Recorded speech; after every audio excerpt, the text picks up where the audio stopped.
और अफगानिस्तान को लेकर एआईएम सदर असदुद्दीन ओवैसी ने सियासत शुरू कर दी है। अफगानिस्तान के बहाने हिंदुस्तान में होने वाले जुल्म का जिक्र किया है। ओवैसी के मुताबिक हिंदुस्तान में भी ऐसे जुर्म होते हैं, उनकी कोई बात नहीं करता, अफगानिस्तान की सभी बात कर रहे हैं। ओवैसी ने तालिबान की हिमायत करने वालों का भी बचाव किया। ओवैसी ने शफीकुर रहमान बर्ग पर मुल्क से बगावत के मुकदमे किए जाने की भी मुखालफत की।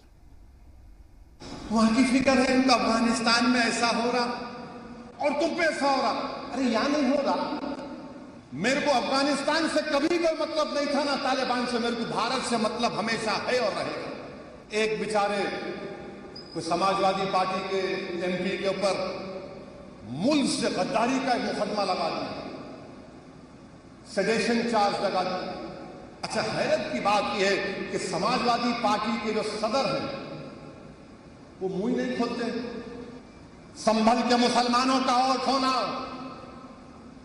तुर्कों का वोट होना, मगर जब नाइंसाफी होगी तो साथ नहीं ठहरेंगे बल्कि दबाव डालेंगे।